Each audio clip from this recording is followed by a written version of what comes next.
हर हर महादेव। आप सबका एक बार फिर से स्वागत है मेरे YouTube चैनल पर। आज हम इस वीडियो में सुनेंगे जगन्नाथ जी की पावन अमर कथा। ये कथा है कर्माबाई की खिचड़ी की कथा।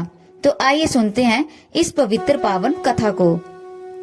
एक बार जगन्नाथ जी की भक्त कर्माबाई श्री कृष्ण की परम भक्त थी। जब वे जगन्नाथपुरी में रहती थी तब जगन्नाथ जी एक बालक के रूप में उनके घर पर आए। मैया ने जगन्नाथ जी को खिचड़ी खाने को दी और स्वयं जगन्नाथ जी को पंखा करने लगी। बालक रूप में जगन्नाथ जी बोले कि माँ, तेरी बनाई खिचड़ी बहुत ही स्वादिष्ट है, तुम कल भी खिचड़ी बनाना, मैं कल भी खाने आऊंगा। मैया बोली, कल क्या बेटा, मैं हर रोज खिचड़ी बनाऊंगी। इस तरह जगन्नाथ प्रतिदिन खिचड़ी खाने के लिए जाते। वे हर रोज कहते, जल्दी कर माँ, जल्दी कर माँ। इस तरह उनका नाम ही कर्माबाई पड़ गया। अब ये जगन्नाथ जी और कर्माबाई का नियम बन गया। कर्माबाई पूरे वात्सल्य भाव से खिचड़ी बनाती, जगन्नाथ जी को परोसती और उन्हें पंखा करती और उनका हाथ और मुंह को अच्छे से धुलवाती। एक दिन प्रातः कर्माबाई जगन्नाथ जी के लिए बिना नहाए खिचड़ी चूल्हे पर चढ़ा रही थी तो एक पंडित जी ने उन्हें ऐसा करते हुए देख लिया। वे कर्माबाई जी को डांटते हुए बोले कि तुम बिना स्नान और पूजा पाठ किए बिना ही भोजन बनाने लगती हो। कर्माबाई बोली कि हे महाराज, जगन्नाथ जी को इतनी भूख लगी होती है कि आते ही कहते हैं, जल्दी कर माँ, जल्दी कर माँ। पंडित जी ने इस बात को मजाक में ही ले लिया कि जगन्नाथ जी स्वयं खिचड़ी खाने आते हैं। वे बुढ़िया माई को समझकर चले गए। अगले दिन सुबह कर्माबाई ने उठते ही खिचड़ी नहीं बनाई। जगन्नाथ जी द्वार पर आकर आवाज लगाने लगे कि जल्दी कर माँ। कर्माबाई बोली, पुत्र, मैं पहले स्नान कर लूं। जगन्नाथ जी के कुछ समय पश्चात पुनः आवाज लगाई, जल्दी कर माँ। कर्माबाई बोली, मैं पहले पूजा अर्चना कर लूं। जगन्नाथ जी ने फिर आवाज लगाई तो मैया बोली, मैं चूल्हा चौका साफ कर लूं।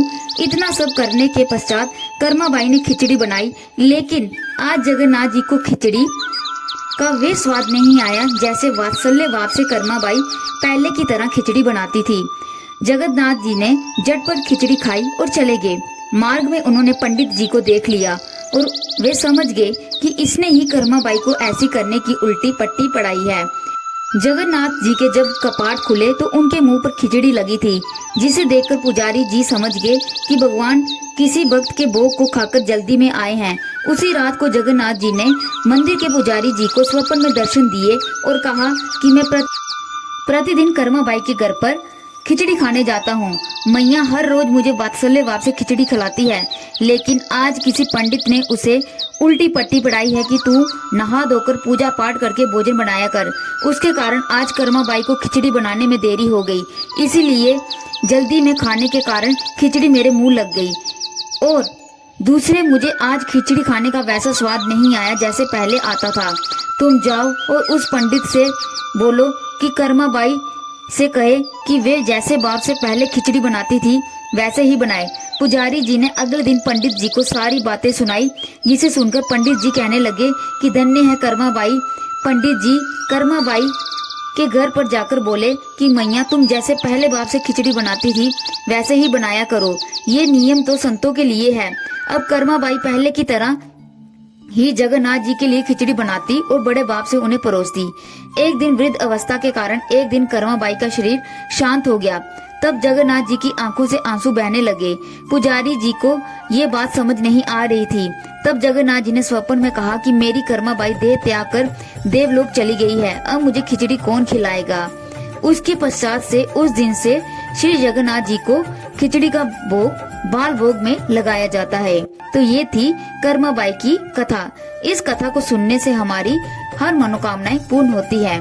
जय माता दी। हर हर महादेव।